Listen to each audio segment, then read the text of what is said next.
uma fase da vida da mulher que chega sem pedir licença e às vezes chega com calor, insônia e umas emoções meio fora do roteiro. Hoje a gente vai falar de menopausa, sem tabu, sem drama, com informação. Eu tenho 47, as minhas colegas que estão aqui têm 45 e 46 e você aí de casa talvez esteja vivendo algo parecido. Para nos ajudar a entender tudo isso, a gente também recebe a ginecologista, a doutora Natasha, e as minhas colegas Sabrina Guiar e a Viviane Pedrelli, que estão aqui junto, vivendo essa fase, né, meninas? Sejam muito bem-vindas. Obrigada. Obrigada. Começo perguntando para vocês, já sentiram algo diferente? Um calorão, um esquecimento, algo que meio fora do roteiro? Menopausa? Eu achei que era gravidez na adolescência, que a gente já veio falar. Eu assumo que o calorão ainda não. O mais engraçado é você entender que esses e outros mini sintomas fazem parte desse início da fase menopausa. Esse acha que não, que está tudo normal. Depois de uma especialista, você começa a ter um outro olhar, mas esquecimento sim, irritabilidade um pouco, e aí você começa pensando, mas isso é normal?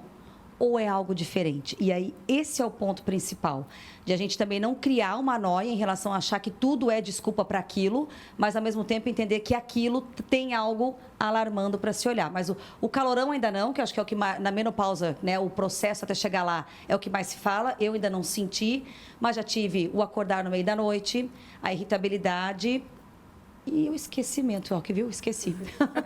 E você, Vivi? O meu eu já senti o calorão, a irritabilidade, a insônia. Só que tudo isso eu achava que eram sintomas de uma outra doença, né? Aí hoje num bate-papo ali com a doutora, eu vi que tá errado o negócio, assim. Doutora Natasha, eu já falei em vários momentos aqui sobre menopausa, mas eu nunca me colocava nesse lugar de nós. Era sempre, né, as mulheres numa terceira pessoa. E quando me veio essa ideia na cabeça, Sabrina, você se sentiria à vontade de falar sobre isso? A Sabrina, sim. A Vivi ficou meio assim, mas também aceitou. E aí eu imagino que muitas mulheres passem por isso, né, de não entender, já estou vivendo isso, quando que isso vai acontecer? O calor vai vir de repente. E você vive isso, esse dilema, esses questionamentos no consultório também? Todos os dias, toda hora, né? Bom, primeiro, obrigada pelo convite. Que bom, que pauta interessante, que bom que no meio da tarde a gente possa parar para falar, porque inevitavelmente é um processo que vai acontecer com todas as mulheres. Ricas, pobres, brancas, amarelas, pretas, homo, heterossexuais, todas nós vamos passar por isso. E isso não tem uma relação direta com a idade. Acho que a grande dificuldade de se falar a palavra menopausa é porque parece coisa de velha, né? Mas não, é coisa de quem está viva. Assim como a menina comemora quando menstrua, a gente também vai passar por uma nova fase. Eu vi vocês falando dos 40, eu já passei dos 50. Sim, já comecei a sentir os sintomas, já estou oficialmente na menopausa, mas acho que o grande X da questão não é identificar a paciente que está na menopausa. A menopausa é quando você fica um ano sem menstruar, não tem nenhuma outra doença e há um ano, 12 meses bem certinho não menstrua. Ok, parabéns, passamos uma nova fase, você está em menopausa. Mas o que acontece antes disso? Geralmente, até 8 anos antes, o nosso corpo começa a sentir mudanças. Mudanças das mais variadas, que vai desde a textura do cabelo, da pele, até sintomas como memória, sono, humor, libido, peso. E qual é a mulher que em qualquer fase da vida não passa por essas situações? Então, a gente não pode banalizar, mas é preciso alertar. Existe menopausa precoce, mas não é não é a pauta do dia, né? A maioria das mulheres começam a ter transformações a partir dos 40 anos. 40, 45, 48, 52, mas independente de seguir menstruando todos os meses, para aquelas que ainda menstruam, os sintomas podem aparecer. E para aquelas que tiraram o útero, os sintomas vão aparecer inevitavelmente. É só uma questão de tempo. Então, se a gente puder começar falando sobre os sintomas, acho que é interessante. Mas, Vivi, eu queria saber como você está se preparando para essa fase, nessa transição. Então, eu eu pratico bastante atividade física, né? Eu pedalo, às vezes corro. Eu senti uma diferença quando eu fui para os 40, que um cansaço veio maior, tipo, fiquei mais preguiçosa, tipo, não ia, mas eu tava entendendo que eu precisava voltar.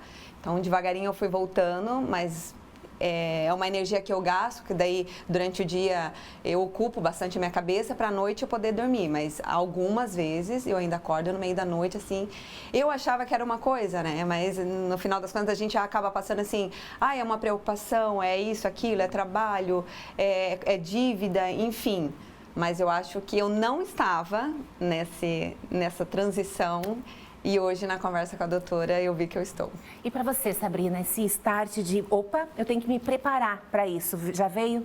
Veio a procura com a doutora Natasha, porque até então, e muitas mulheres se identificam, a figura do ginecologista ao longo da vida é acompanhar preventivo, se vier uma gestação, aquela gestação, e de repente começa a mudar, e o que é esse mudar?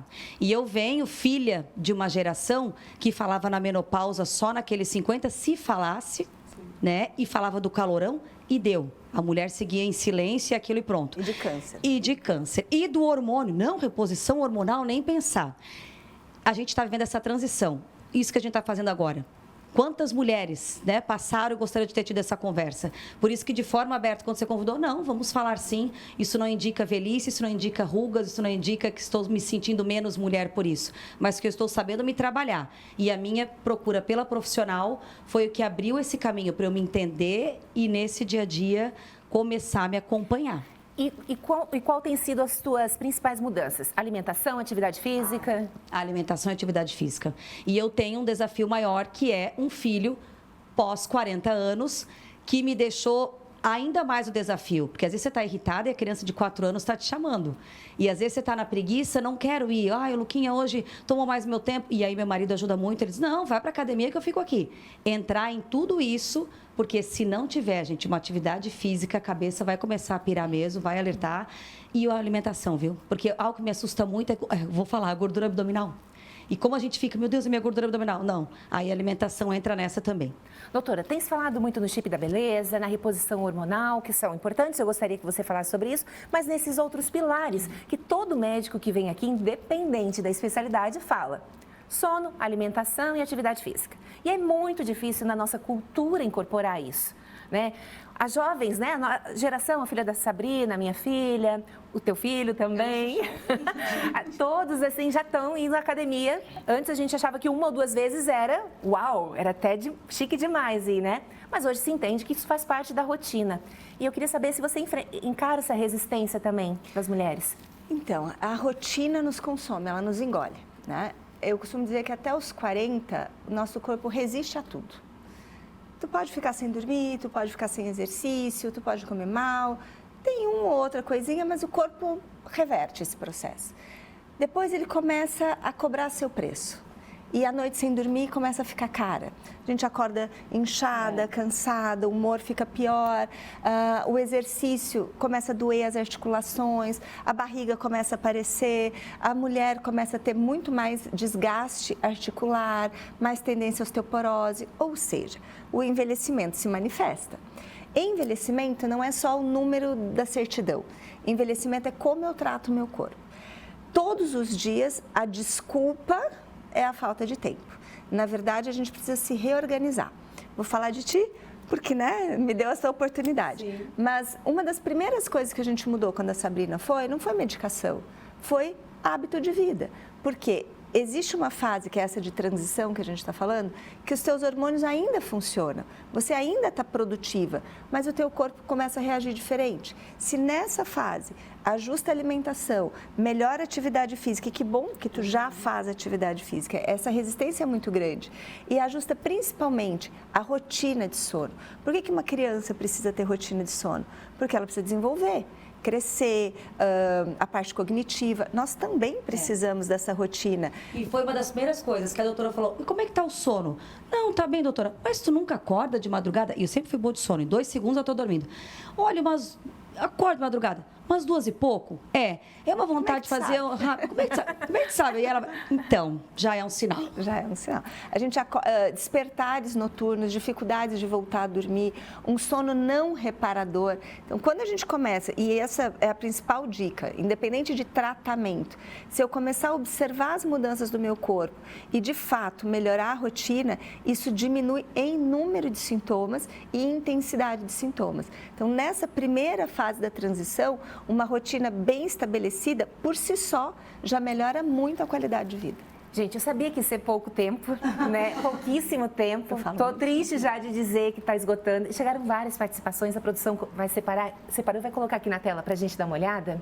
Olha, a Sandra, eu entrei na menopausa com 42 anos. Posso dizer que estou na minha melhor fase. Tenho muita energia para trabalhar. Na verdade, ela é minha grande amiga. Não me atrapalha em nada. Que bacana. Obrigada. Valeu, Sandra.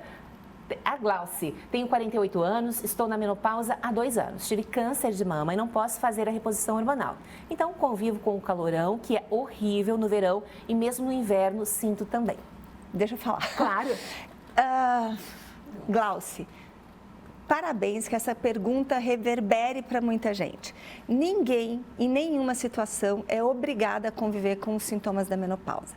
O não poder usar hormônios não te coloca numa situação de ausência completa de tratamento. Existem medicações que não são hormonais, que vão tratar principalmente o calorão, o sono e o humor, que são as principais queixas dessa fase da mulher.